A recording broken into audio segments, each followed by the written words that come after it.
Okay, så det her det er min præsentation om Kobergs resultatopgørelse. Så først så, Koberg er en aktievirksomhed. Det hedder Koberg AS, så det vil sige, at du kan købe aktier i dem, og de er børsens noteret. Det er familieejet af Jesper og Per Fuckman, og der er lige en kilde nede i bunden. Produkterne de har lidt forskellige. De har sådan noget rugbrød, kernebrød, burgerboller, pølsebrød, sandwich, hvide sandwich, toastbrød og andre slags boller. Så de har meget forskellige variationer af brød.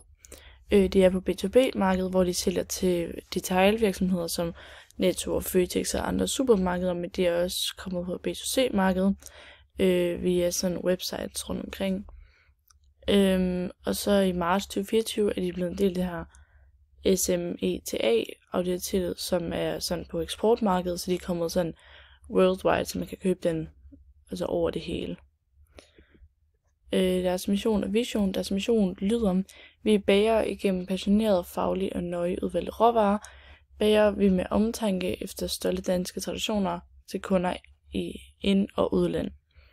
Deres vision lyder: vi vil udvikle velsmagende dansk bagværk af høj kvalitet, med omtanke til danskere og verden omkring os.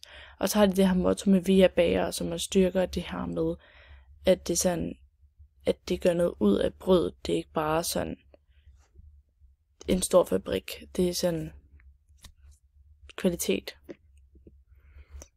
Så har vi noget af deres årsresultat. Først så kan vi se det her med, at deres nettoomsætning er altså steget. Cirka de her omkring 100.000 kroner. Og så det vil sige, at deres toplinje, deres bundlinje, er altså steget med cirka 200% fra de her 11.000 til 33.000. Og nogle af de store sådan ting at lægge mærke til, det er, at deres produktionsomkostninger, de er altså også steget, men de er overhovedet ikke steget lige så meget som omsætning, så de har på en eller anden måde fået mindsket produktionsomkostningerne. Deres finansielle indtægter er også steget lidt, men ikke meget. Andre driftsindtægter også, den er steget, men heller ikke meget. Deres driftindtjening er altså, hvor jeg har taget de her resultater primært drift, som er her. Og så har jeg delt det med omsætning og gange det med 150%, og så har man altså fundet det på, de har en driftsindtjening på 4,73%. Og så om de har over- eller underskud, så har jeg så taget årets resultat og delt med nettoomsætningen og gange det med 100, så de har altså et overskud på 3,45%. Og så hvis vi kigger her i note 3, som er ligesom omkring nettoomsætningen, der kan vi så se, at meget af det kommer fra Danmark, men også fra udlandet, hvilket også beviser, at de er på begge markeder. Og her er så balancen med nogle aktiver. Vi kan se ned i bunden af balancesummen i alt, hvor den ligger på de her 440.000 cirka. Og så har vi også nogle af de store poster her, som grunde og bygninger og produktionsanlæg og maskiner, som de springer ret meget i øjnene. Materielle anlægsaktiver under udførelsen, hvilket springer rigtig meget i øjnene, fordi den ligesom er steget så meget det her år. Og så også det gode her for salg og tjenesteydelser er også relativt stor i forhold til de andre poster. Og så har vi en forskel her på anlægsaktiver i alt og omsætningsaktiver i alt. Og der er altså en forskel på 6.800 eller 68.715. Og så har vi passiverne, hvor vi igen kan se balance, som den matcher med aktiverne, så det er balancen, der går i et. Og nogle af de største passiver er blandt andet sådan noget som selskabskapital, gæld til realkreditinstitutter og leverandør af varer og tjenesteydelser. Og så kan vi igen se en forskel på egenkapital i alt og gældsforpligtelser i alt, hvor der er altså en forskel på 111.434 kroner. Pengestrømsopgørelsen, de har ikke nogen pengestrøm, de skriver i deres årsrapport med henvisning til ORL, paragraf 86, stykke 4 udarbejdes ikke pengestrømsopgørelsen. Virksomhedens pengestrømsopgørelse indgår i koncern pengestrømsopgørelsen for den højere lighed mod virksomhed KOF AS.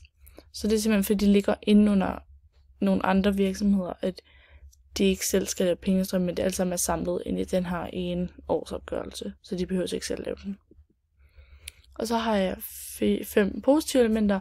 Det første er, at de har en klar vision og vision, så de er klar, hvor de kan være hen, og det er nemt at finde på hjemmesiden. Det andet er, at de har et rigtig bredt sortiment. Tredje er, at deres omsætning er altså steget med over 100.000, hvilket vi så i deres årsrapport, eller årsopgørelse. Det fjerde element er, at deres årsresultat, eller bundlinjen, er steget med ca. 200%, som vi også så, hvilket jo er meget positivt for dem, at de er nået så højt op. Og det fjerde element er, at de har en godkendt revisorpåtegning, hvor at revisoren skriver, det er vores opfattelse, at årsregnskabet giver et retvisende billede af selskabets aktiver, passiver og finansielle stilling per 1. december 2023, samt af resultatet af selskabets aktiver for regnskabets året 1. januar til 31. december 2023 i overensstemmelse med årsregnskabsloven. Så det er altså positivt, at revisoren har godkendt for det.